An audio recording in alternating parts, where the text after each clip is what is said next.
Monday to Thursday nights on GB News. At 6, it's Dewbs Co. 7 o'clock, Farage. At 8, join Jacob Rees-Mogg. And at 9, Dan Wootton Tonight, followed by headliners on TV, radio and online. This is GB News. First and foremost, I'm a GB News fan, and I was before I was working here. Just love the fact that we're asking the questions that a lot of establishment media won't ask. With a bit of a twist, we not only want to inform you, but we want to keep you entertained. It's worth the drive because you get in and the team's all ready and waiting, they're itching to go, and it's a proper little family. GB News is the people's channel. It's the audience that makes the programme sing. We're giving our viewers and our listeners a voice. I see the thousands of your letters, tweets, emails, you name it, coming in. Britain is broken. How on earth did we get into this mess? But more importantly, how do we get out of it? The establishment had their chance. Now we're here to represent you. It's time for something different. It's time for GB News. I'm very patriotic. I believe in Britain.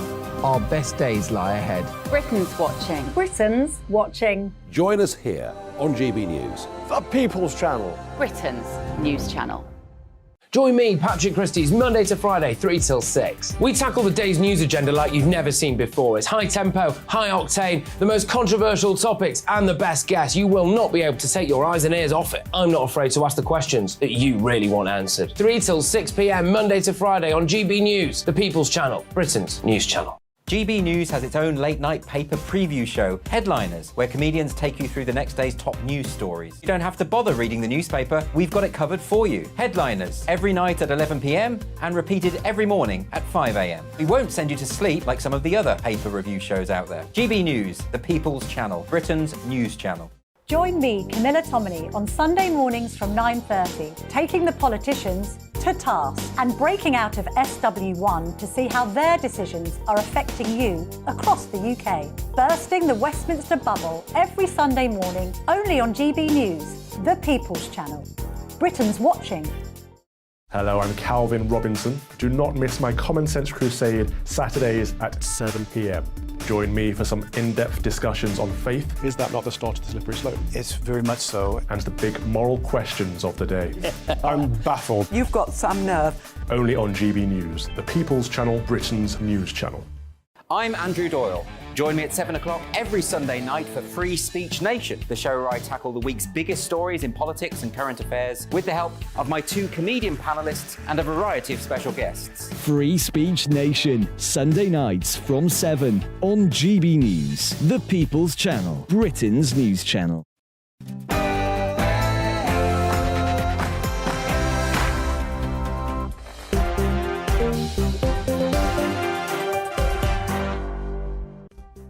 Hello there, it's 6 o'clock. I'm Michelle Dewberry, and this is Dewbs Co. Coming up, we all saw, didn't we, the car crash of the local elections. Now, the leader of the Lib Dems, he's saying that what that showed us was that it's time for another general election earlier than planned. Is it? Have you had enough? Is it time for a new government in this country? If so, who should it be? By the way, he also said as well it was time for another Brexit referendum. Goodness gracious me, I can't cope with that one, so I will move on. The arrests at the Coronation. The Met Police now have come out and apologised. What do you think to that? Do you think they should have apologised, or should it have been zero tolerance was the right approach? And a new mortgage product is on the way, 100% borrowing, this time with no guarantor needed whatsoever. It's to help the people that are stuck on the rental trap. Do you think this is the right idea though? Some people raising alarm bells saying that when it comes to affordability, we are asking for trouble with these kind of products, are we? And do you drive when you're tired? You better be careful, because in the next couple of years there could be new forensic blood tests to show whether or not we've been driving on less than 5 hours sleep. Goodness gracious, can you imagine? New parents, shift workers, you won't be able to drive. What do you make to it? We'll have it all to come and more. But before we get into it, let's bring ourselves up to speed with tonight's latest Middlehurst, the latest headlines with Polly Middlehurst.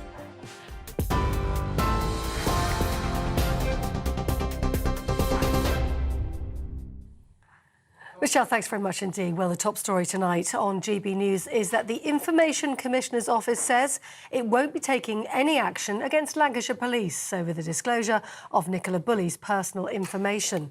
The force came under criticism after the 45-year-old's body was discovered in the River Wye in February following a 3-week search. Meanwhile, the police watchdog, the Independent Office for Police Conduct, also says it's identified 2 areas of learning after the force had contact with Miss Bulley in the days before she went missing. An independent review by the College of Policing into the handling of the case is also underway. Its findings will be published in the autumn. Now, the Met Police Commissioner has defended his force's policing of the Coronation after some criticism of the arrest of 6 protesters ahead of the event. Sir Mark Rowley described the arrests as unfortunate, but stressed he supports the arresting officer's actions. The force confirmed the individuals face no further action after being stopped under the new Public Order Act. The Prime Minister has also said today he supports people's right to protest, but says the new laws are needed to protect against serious disruption. Now, pharmacists will be able to give prescriptions without a GP sign-off in the latest government plans to ease pressure on doctors. Under the measures, patients will be able to get treatments for 7 common conditions, including a sore throat and ear infections, without seeing a doctor. It's hoped the new guidelines, which will come into place this winter, will free up 15 million appointments at surgeries over the next 2 years. Rishi Sunak says the measures will also help cut waiting times for those seeking medical help.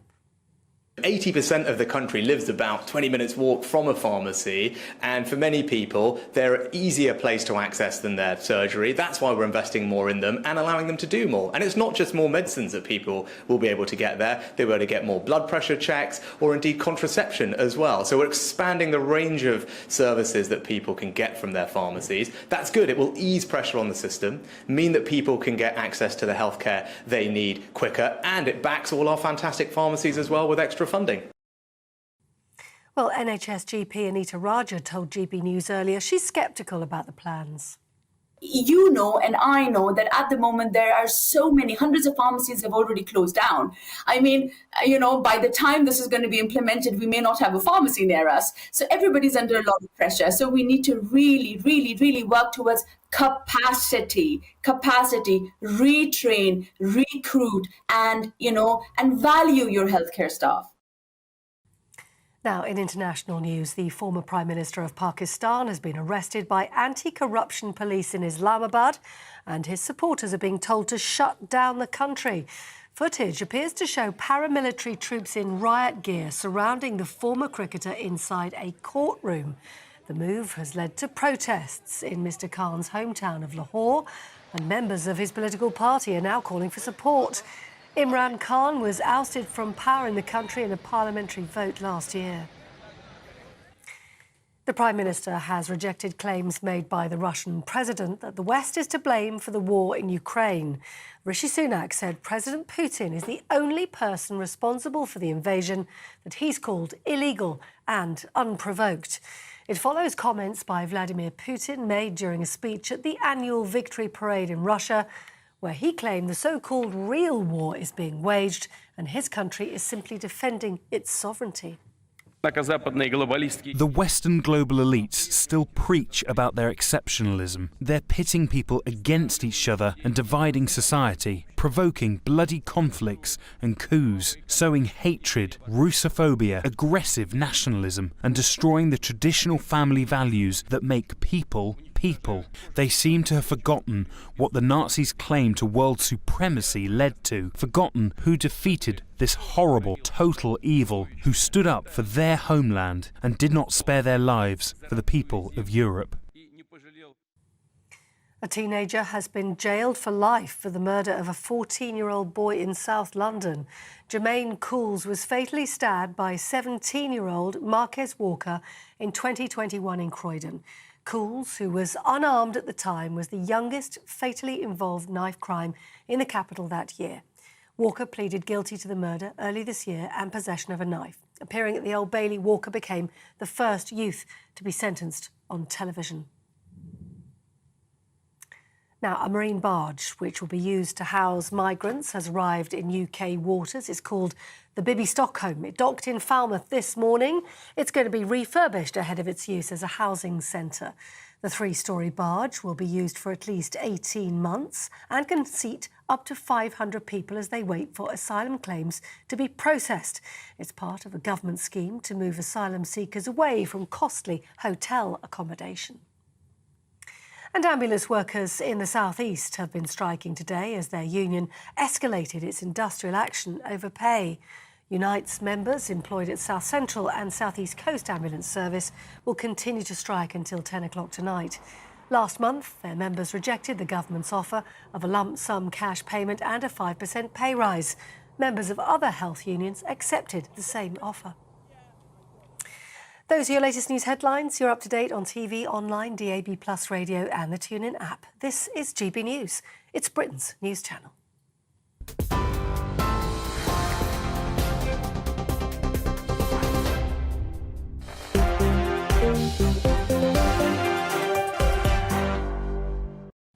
Thanks for that, Polly. Personally, now, I think the latest Middlehurst, it's got a bit of a ring to it. I might go away and trademark that. It could be the future of news bulletins. Anyway, welcome, everybody. I am Michelle Dewberry. Did you all have a nice bank holiday? I saw Emily last night discussing it on the show. Should we get away with some of our bank holidays? I was shouting at the screen, no, no, no, with my gin and tonic in hand. So I had a great bank holiday, did you? Anyway, I am Michelle Dewberry, keeping you company till 7. Alongside me, Baroness Jacqueline Foster. I always think, how posh, sophisticated Baroness. I would like to be a Baroness, I think. Anyway, she is a Tory peer in the House of Lords, and John McTiernan, a former advisor to Tony Blair. Welcome back. By the way, you know the drill, don't you? You can get in touch with this programme in all the usual ways, because it's not just about us three, it's very much about you at home. gbviews@gbnews.uk is how you email me, or you can tweet me at gbnews. Now, I cannot believe that it hasn't even been a week since the local elections. It feels like a lifetime ago. We've had a coronation, a bank holiday, it's all been going on. Anyway, there's been lots of chatter following the outcome of that local election. Ed Davey, he's one with the loudest calls at the moment. He reckons that basically the outcome of the local elections was like some kind of cry from the people that they're absolutely desperate for another general election, an early general election, because they want to change the government. And by the way, I'd be fascinated to know what he thinks about the turnout, by the way, because if so many people are so desperate for an early general election, why didn't they get off the backsides and get out and vote to send a message? Because unless my calculations deceive me, hardly any of them did. Anyway, let's cut to the chase. I'll start with you, Jacqueline. Do you think now is the time for an early general election?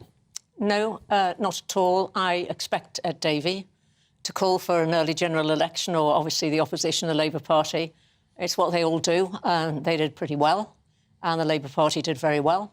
And we didn't do as well as we would have liked. In one way, not surprising, because obviously when you've been in power for a long time, happened with the Blair government, as you, John, I'm sure will know, you tend to get hammered in the local elections. And often the people who supported you, because we do generally, I would say, Conservatives run very good councils. They have a very good record on levels of council tax and services. But people are frustrated. We've gone through hell and high water during COVID, and obviously the effects on the economy and business and all of these things. And so it's been extremely expensive. And so I'm not surprised. And it's up to us now, as the Conservative government. We're still in power till, another 18 months or so. And what I'd like to see now from our Prime Minister and our Chancellor, I'd like to see corporation tax coming down, which I've said before. Our middle-income earners need to be paying less tax. So there are a number of things we need to start trying to move towards. But he's not going to do any of those things. It's not going to happen. It may not happen immediately, but we need to be able to indicate that this is actually what we're going to be able to do, notwithstanding, COVID cost the country £400 billion. Well, they've just put the corp tax up, so they're going the opposite direction, and this is one of the problems that a lot of people have. Jeremy Corbyn's corporation tax rising, in fact. Well, yes, so what do you make to this general election? Do you early or not? I don't normally agree with Ed Davey, but for once I do, yes. It's time to put the Tory government out of its misery, the Tory party out of their misery, and the country out of their misery. A general election now would tidy stuff up and would allow Jackie and her colleagues, decent people, decent politicians, the time to have the conversation on the backbench in opposition they need to sort themselves out. They're a high tax party at the moment, because that's what they're doing in government. They want to be a low tax party. They don't know how to square the circle. You need to take some time out. There's time now to go to the backbench, go to opposition, take time out. The quicker we have a general election, the happier your viewers will be, the happier I'll be, the happier Jackie will be, because... But are you basing that on the assumption that the Tories will get kicked out? So if you had another general election tomorrow and they got re-elected, what? Would that make you happy? Look, I would be incredibly surprised if we held the general election tomorrow or Thursday, maybe 2 days' time, if we held one and we didn't see the Labour Party's 15, 16, 17-point lead in the polls evident in the seats.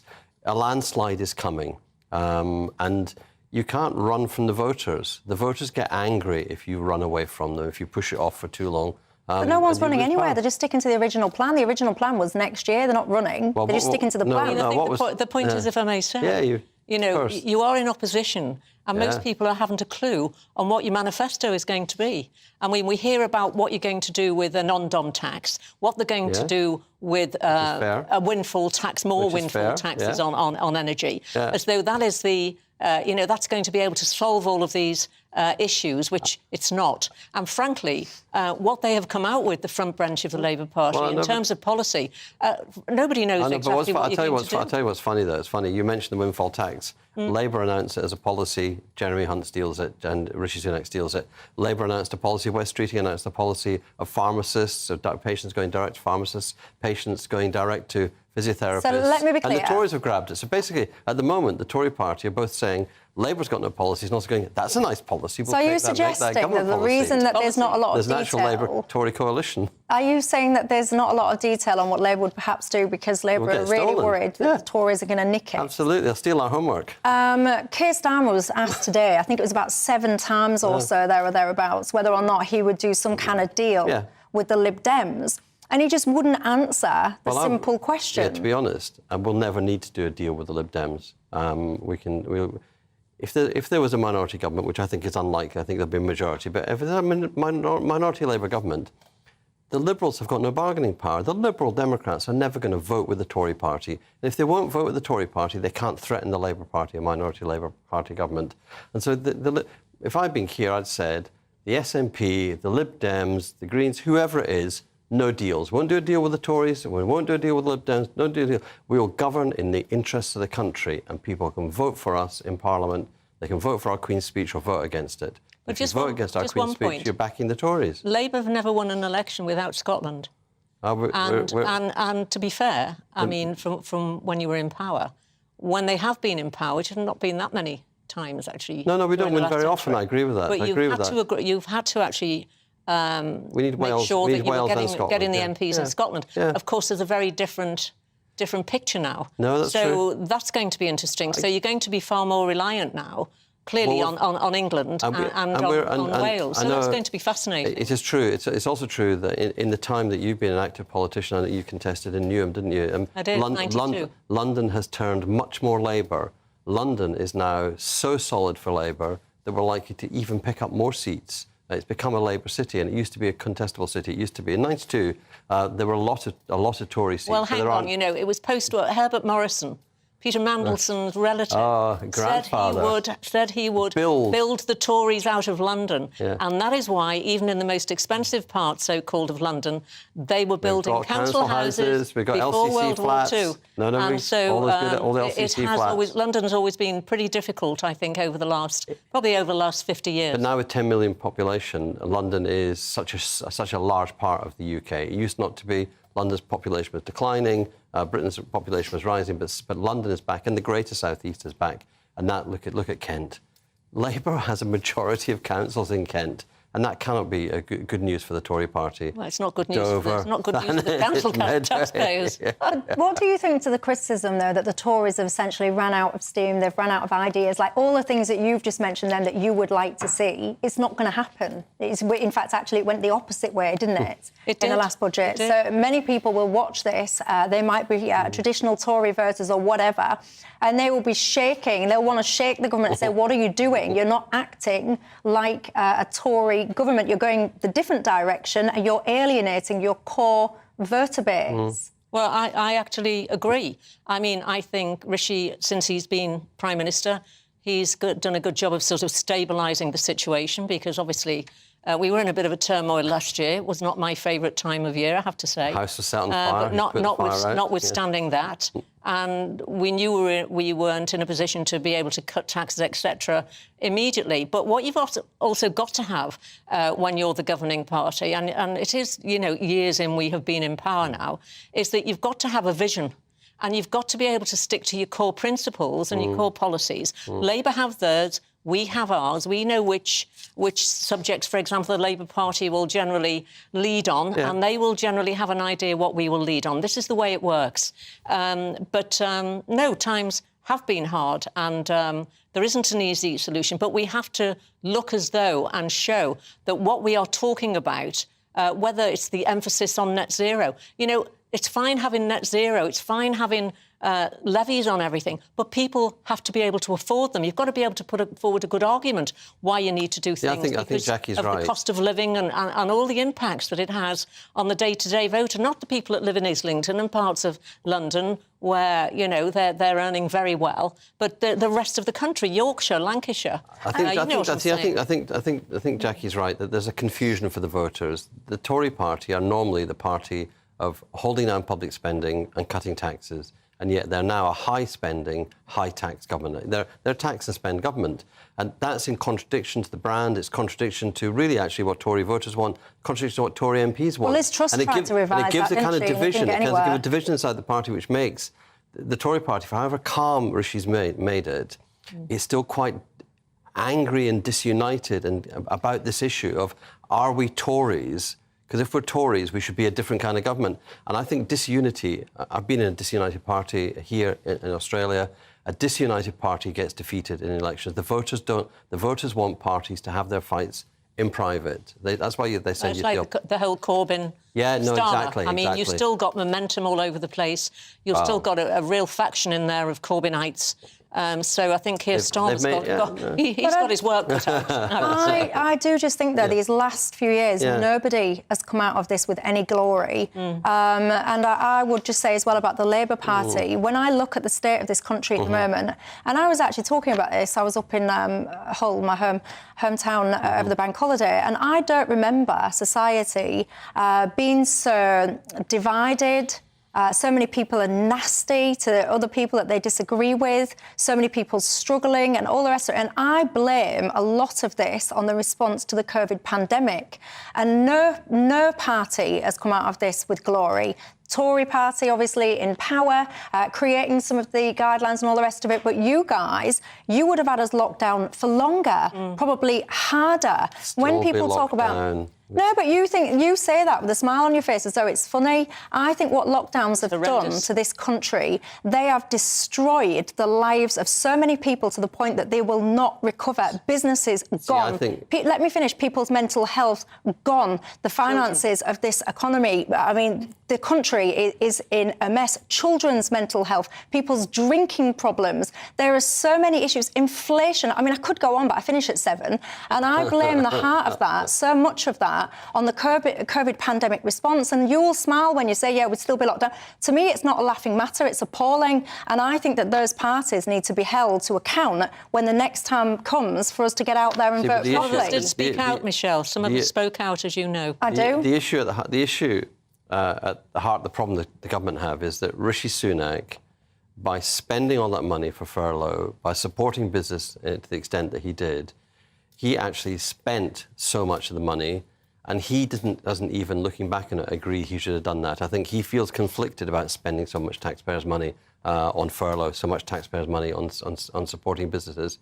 And I think when you feel conflicted as a Prime Minister, it's very hard for you to be... It's not just all about money. I look at the actual state of the NHS. Like, you just sat there then and gone, oh, yeah, our policy about pharmacies, Tories have nicked that from us. There shouldn't need to be a policy that you've got random pharmacists having to dispense drugs because people cannot even get in, A, to see a GP, and not a chance to get in to see the consultant that they need. I just think the whole thing was disgraceful. It doesn't get talked about enough. It gets glossed over, and it really infuriates me. It definitely traumatised the country.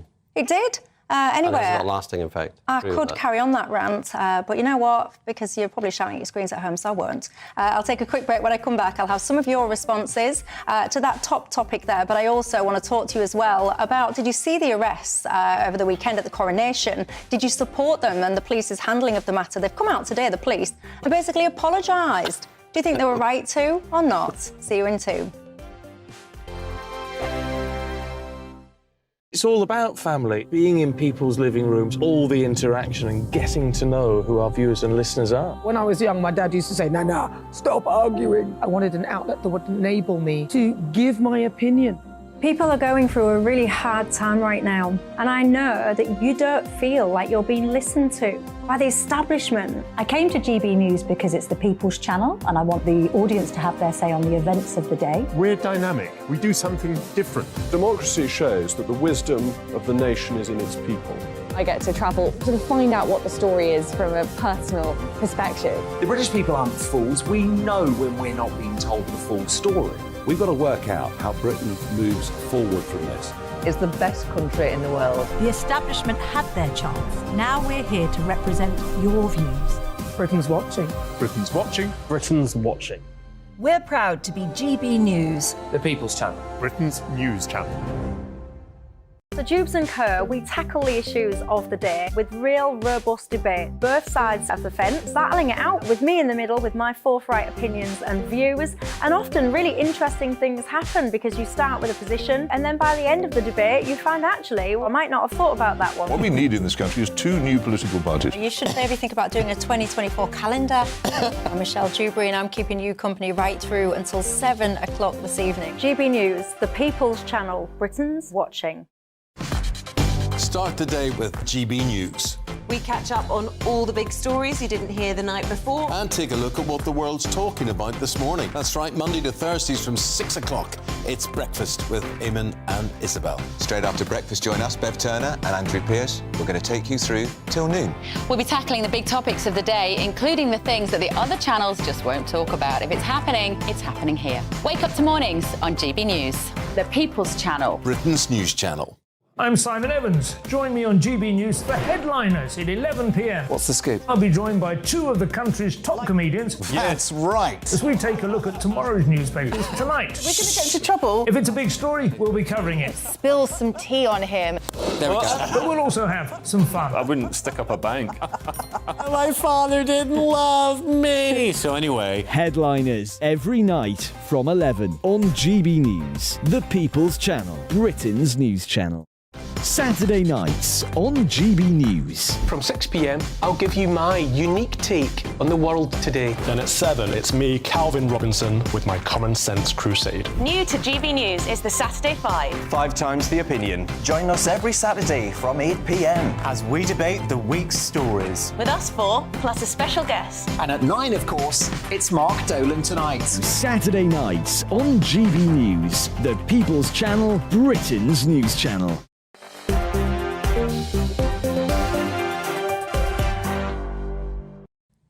Hello there, I'm Michelle Dewberry, keeping you company until 7 o'clock tonight. Baroness Jacqueline Foster, Conservative peer in the House of Lords, keeps me company, as just John McTernan, and former advisor to Tony Blair. I'm only laughing there because that was a heroic stretch there from Jacqueline. I'm pleased that you remain seated throughout. That's very good. Lots of you guys getting in touch. Just about that last conversation, a lot of you actually are agreeing with me, which is very unusual because when I do go on my COVID rants, most of you get in touch and tell me to shut up and move on from COVID.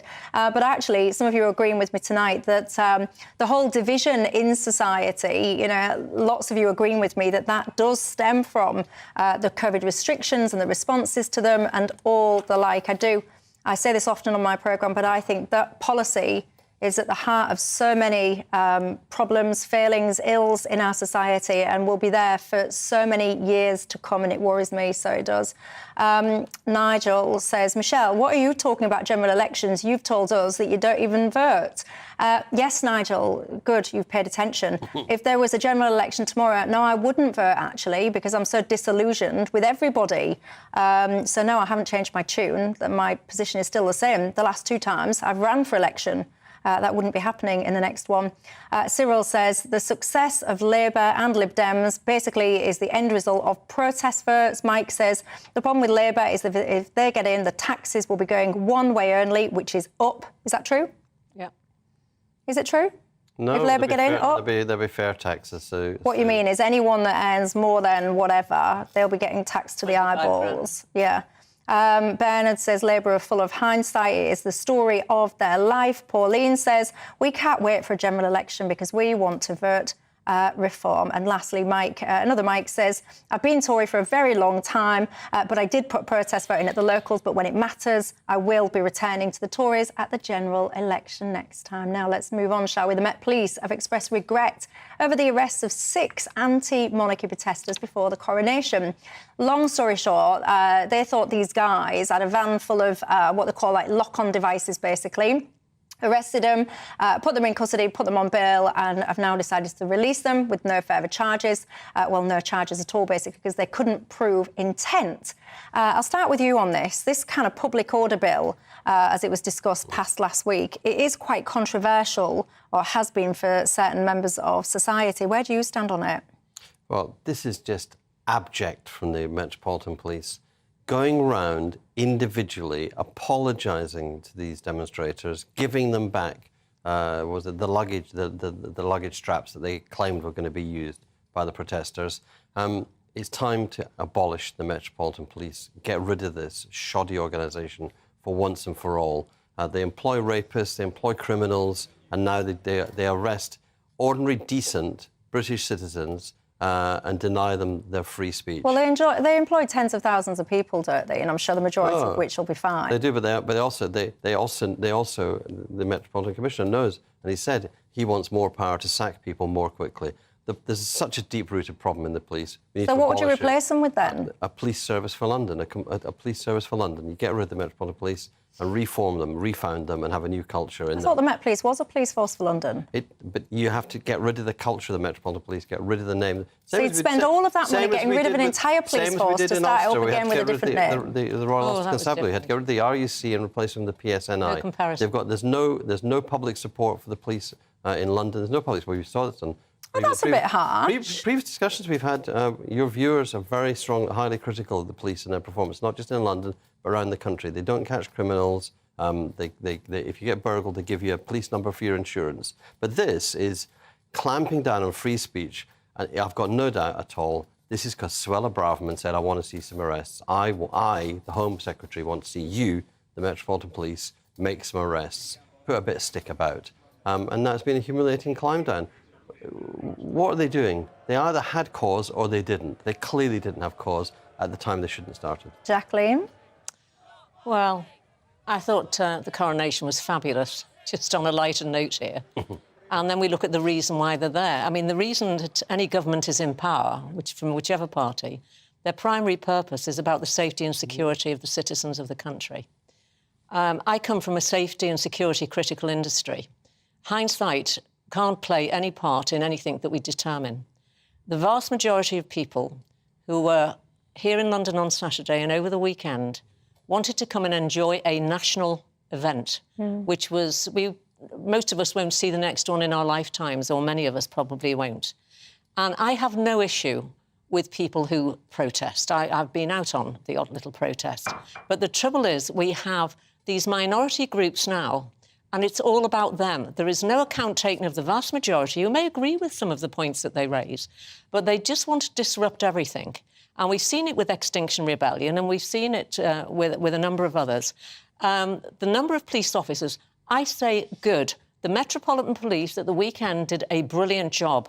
The vast majority of people that work in the police force look after us. We know there have been some bad eggs there, and it's all then about leadership of who's leading these police forces.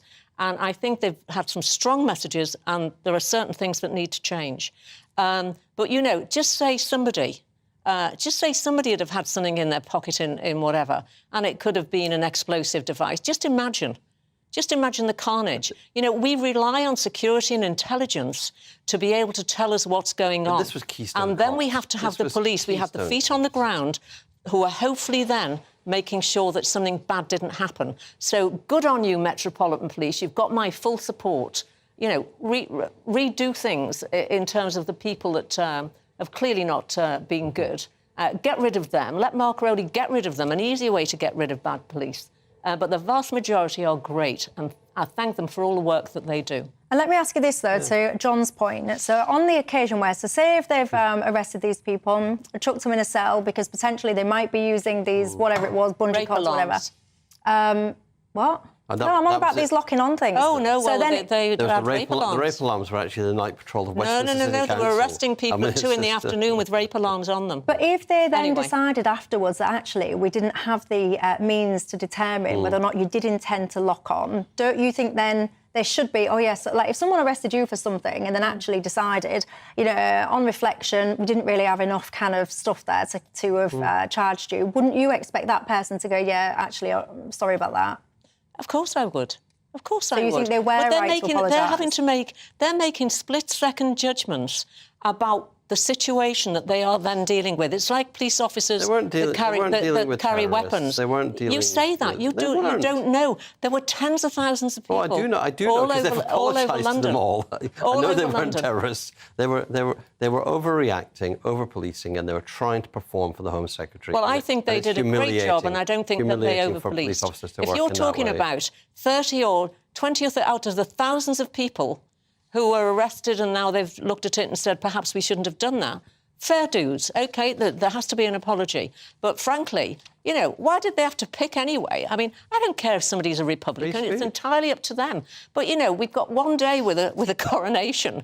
They protest all the time. And all they do you think they should have been a nuisance with everybody else? Do you think they should have been allowed to disrupt the coronation? Well, of course not. They had no intention of disrupting the... No, I didn't ask you if they had intention. I asked you, do you think they should have been allowed to disrupt? I think free speech, if it's a right and it's a value that GB News believes in, if you believe in free speech, you believe in free speech of the people you really don't like. But that's not my question. My question is... And they had the right. I believe in free speech. Of course they had the right to demonstrate in silent demonstration. They had the right No, to you're not answering my question. My question is a really simple question. My question is very simple. I'm definitely asking a question. It's not a complex one either. Do you think that if people are anti-monarchy, they should be allowed the right to disrupt the coronation? That was not the intention of those people. No, that's my question to you. I'm asking you a simple question. I think the police had the right to arrest people. But why can't you answer my simple question? No, because it's not an actual question. The police have the right to arrest demonstrators disrupting. They don't have the right to arrest people whose opinions they disagree with. Well, you won't answer my question. Clampdown on free speech. No, I'll answer my own question. No, you're asking a hypothetical question. Yeah, no, you don't have the right to disrupt a coronation that actually many people in this country supported and got behind. I didn't say we were a dictatorship, but given that you can't answer my basic question, then I'll leave it to you guys at home to decide. Who do you agree with? All opinions are valid on GB News, so they are. Get your thoughts coming in, GB Views at gbnews.uk. I'm going to take a quick break. When I come back, I'm going to ask you another question. 100, and I want an answer from you on this one. 100% mortgages with no guarantor. Terrible. Do you think they're a good idea to help people out when it comes to the housing situation in this country or not? See you in 2. Right.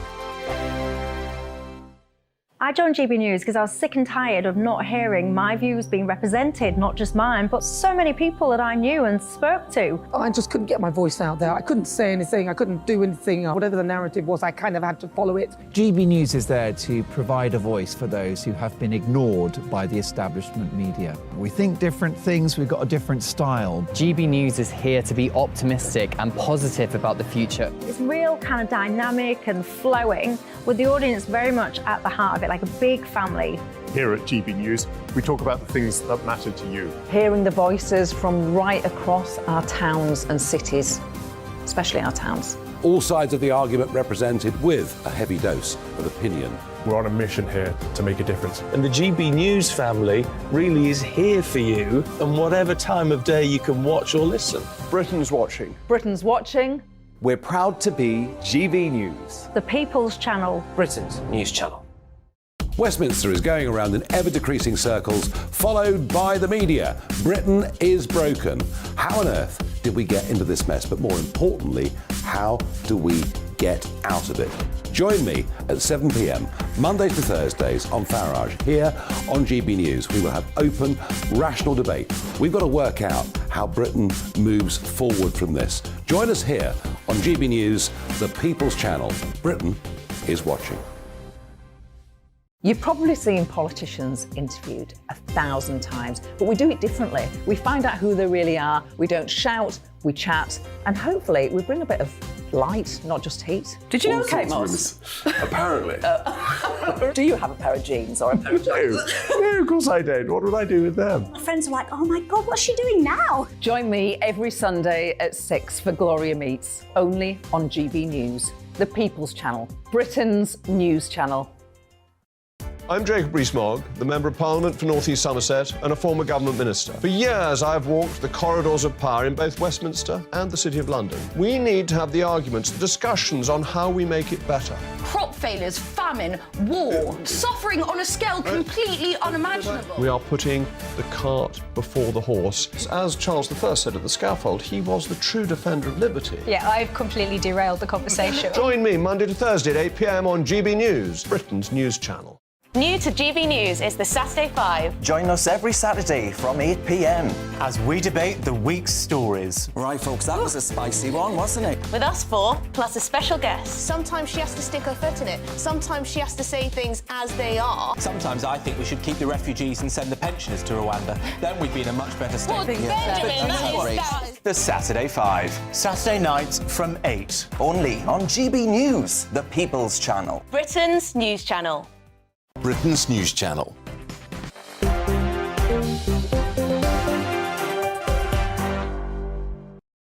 Hello there, this is Dewbs Co with me, Michelle Dewberry, keeping you company till 7 o'clock tonight. Alongside me, Baroness Jacqueline Foster, a Conservative peer in the House of Lords, and John McTernan, a former advisor to Tony Blair. Judith says, what an interesting and civilised and informative discussion. Clearly, your two speakers are at the opposite ends of the political spectrum, but she just wants to say thank you for having a respectful debate. That's what we like to hear. Thank you very much for your comments.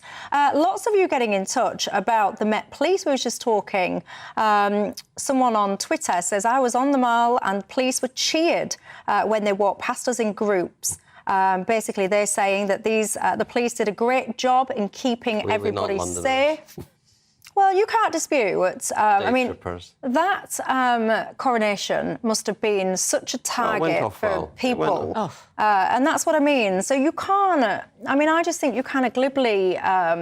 criticise the police, whereas actually thousands upon thousands of people attended, I'm going to be blunt, what must have been, in some regard, a terrorist target. Not a single attack happened. They kept everybody safe. And, you know, I actually do applaud them for that. Keep your thoughts coming in. Richard says the Met Police are a complete nonsense. They do some good work, i.e. jailing the protesters, but he says then they embarrass themselves by coming out and stating regret. He says, please, will you stop? Brenda says protesters definitely have the right to protest, but not the right to upset the general public. Shame, she says. Fred says, yes, the police were right to clamp down. I'm not a royalist, but it was a royalist day, so why spoil it for the majority? Keep your thoughts coming in on that, but let's talk homes, shall we? Because a Yorkshire lender is now launching a 100% mortgage. Now, there are some of these things that exist already, but this one's quite different because you don't need any form of guarantor or anything. It's all intended, Jacqueline, to help people that are trapped in the rental cycle. You know, these guys spend a fortune on rent, but they can't then save up the deposit that they need. Is this the answer? Do you celebrate these kind of things? I absolutely do. I think the building societies and banks need to start being more innovative now. I mean, if you think about it, I think the average now, and it's across the country, so it won't be in, you know, all parts of the country. I think the average amount people are having to save up to put down a deposit at the moment is £62,000. Now, most people, you know, when you're pretty young, and even if you're older and you're working, to be able to sort of save thousands and thousands of pounds for a deposit is very difficult. So I think this is a great initiative by Skipton, and this is a Yorkshire Building Society, and the Yorkshire people certainly know what to do about the pound in their pocket there. And I think when you work out, it's normally over a 25-year term. So the fact that they don't have a deposit would probably make little difference to the term of that mortgage in any event. And we've got to think of ways to get, I think, younger people now who do want to get out of the rental sector to get their foot on the housing ladder. Yeah, just to give you a bit more detail, it's 100% loan to value, so of course there are no deposit. First-time buyers only. You must have proof of paying rent for 12 months. £600,000 is your maximum loan, apparently, and the rate will be 5.49% at a 5-year fix. John McTernan, your thoughts? It's just another attempt to hold house prices up. And there's a really weird thing that goes on in Britain, which is we hate inflation and we love house price inflation. We've actually got to stop houses going up in price. That house price inflation has to be stopped. We actually need to see the house prices corrected. They need to fall. This is just trying to stoke the market, maintain the market, keep it going. It's a risk for the borrower, and there's no doubt that the Skipton will make them pay for the rest of their lives if they stop being able to pay. And 100% mortgage is risky. There's a reason why you have to have a deposit.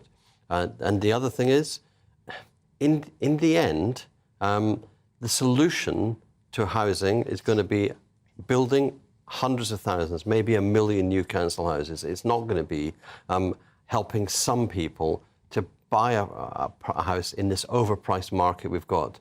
House prices have to fall. It's the one bit of inflation this government seems to want to defend at all costs. So you want to push a nation of homeowners into negative equity?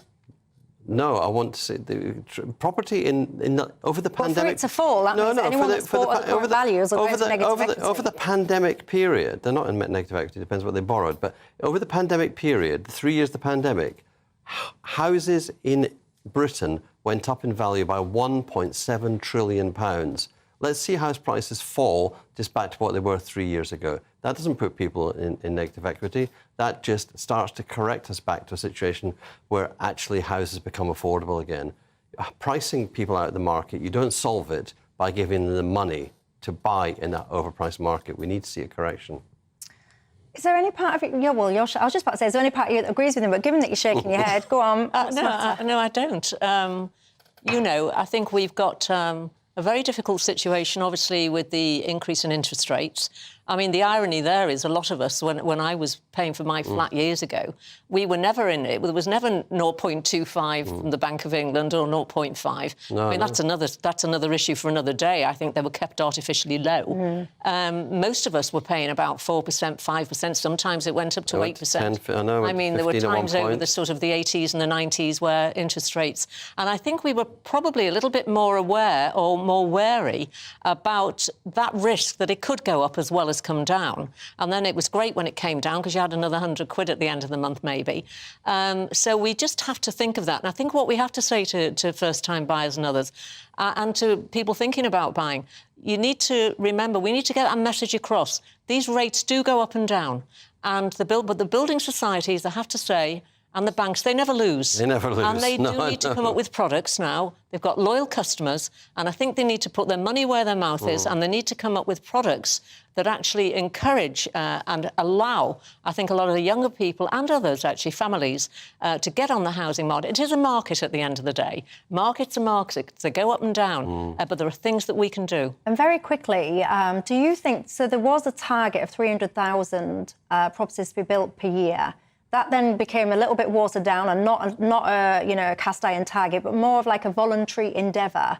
Do you think that was the right approach from the Tories, or do you think it should have been, hammered as this is your target, mandatory target? I think where you've got a difficulty, frankly, is the decisions are made at local or county council level. Then you've got the arguments about Greenbelt, and this is in Labour areas too. Then you've got all sorts of arguments about planning permission.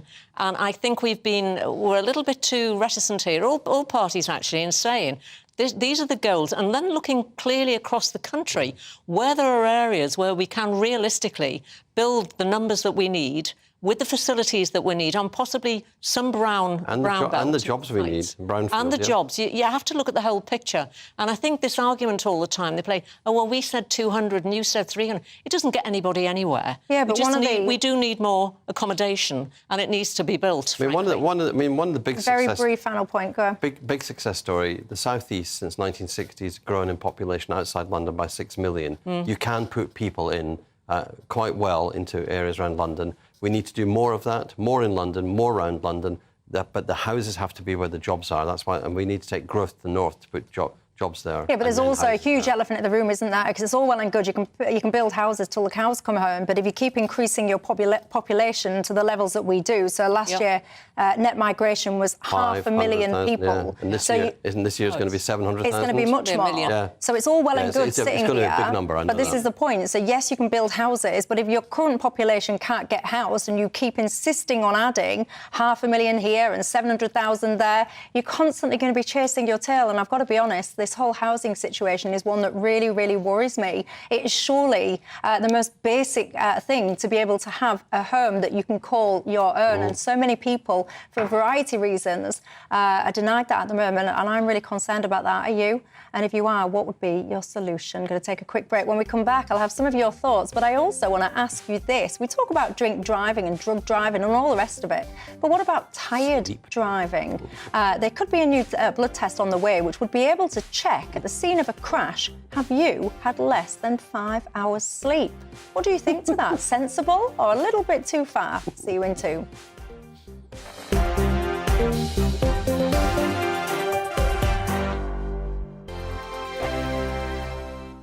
Monday to Thursday nights on GB News. At 6, it's Dewbs Co. 7 o'clock, Farage. At 8, join Jacob Rees-Mogg. And at 9, Dan Wootton Tonight, followed by headliners on TV, radio and online. This is GB News.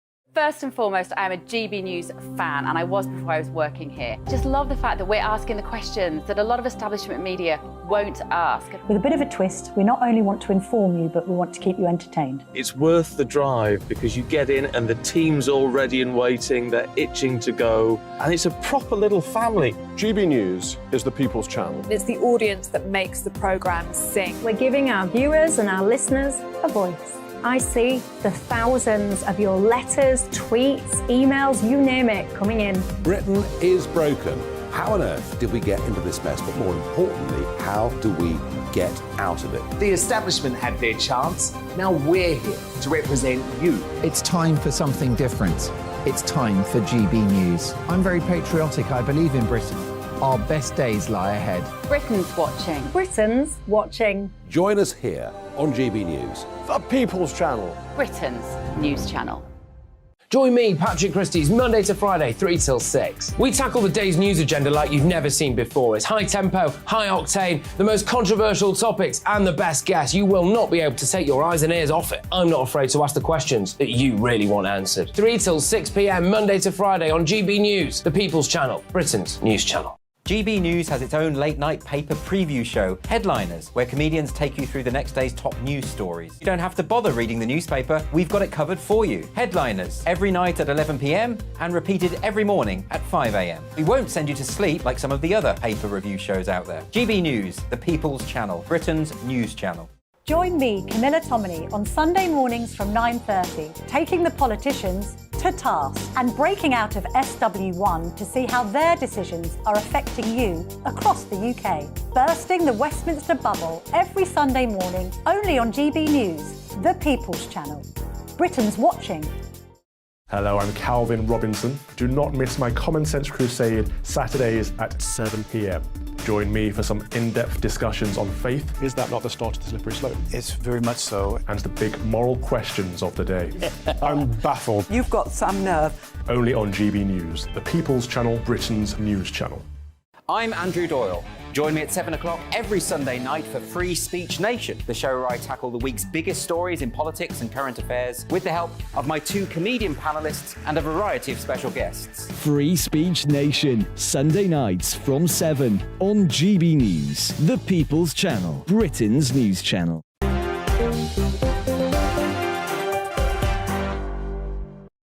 Hello there, I'm Michelle Dewberry, keeping you company till 7 o'clock tonight. Alongside me, Baroness Jacqueline Foster, a Conservative peer in the House of Lords, and John McTennan, a former advisor to Tony Blair.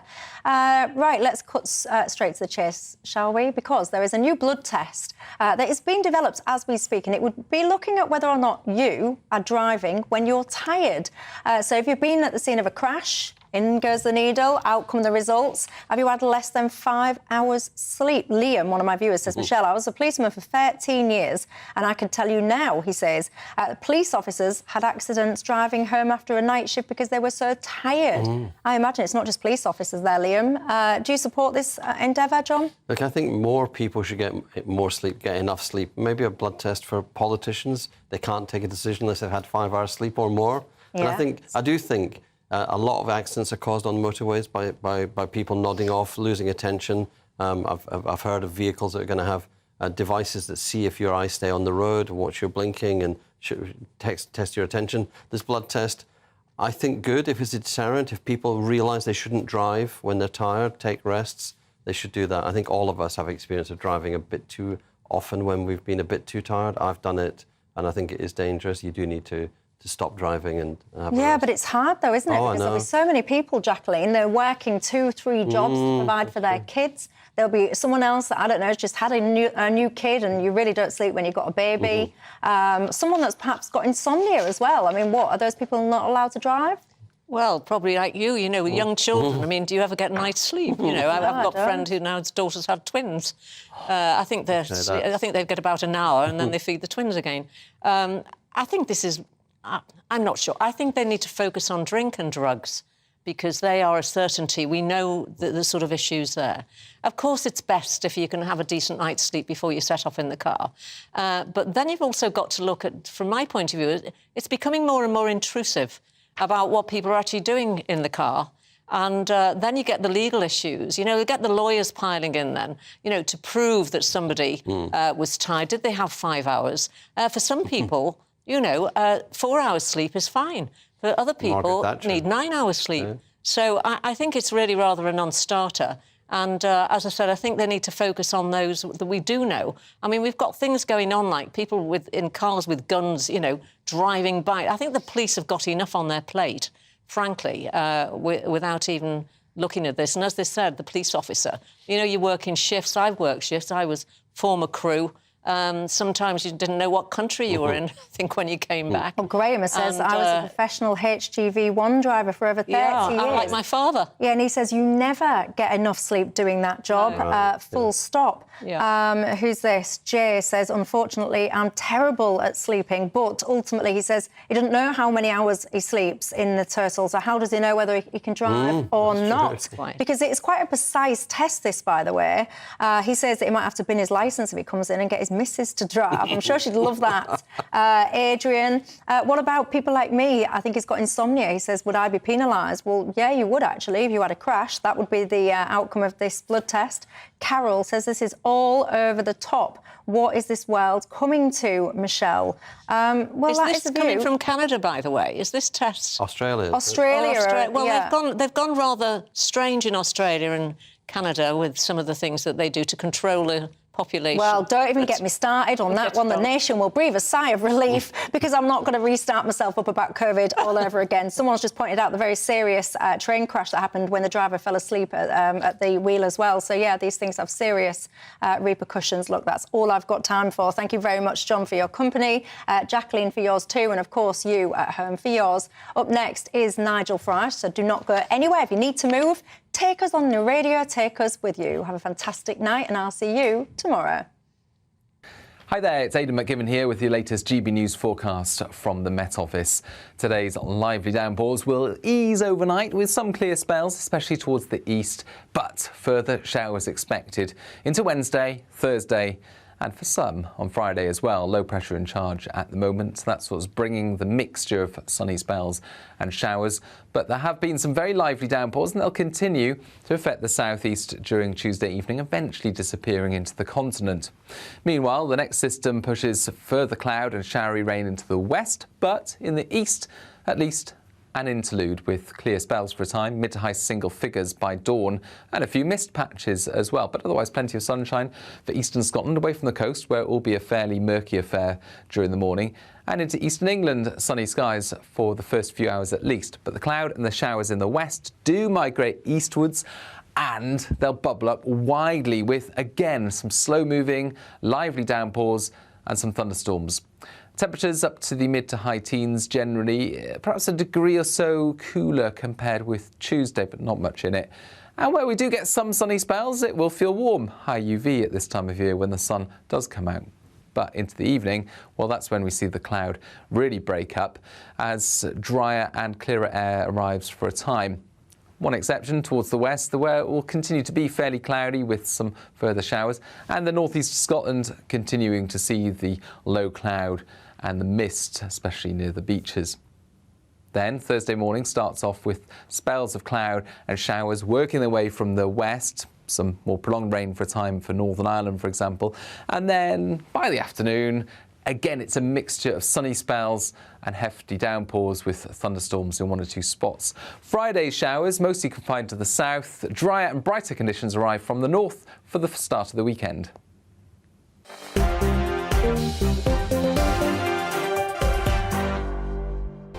It's all about family, being in people's living rooms, all the interaction and getting to know who our viewers and listeners are. When I was young, my dad used to say, "No, stop arguing." I wanted an outlet that would enable me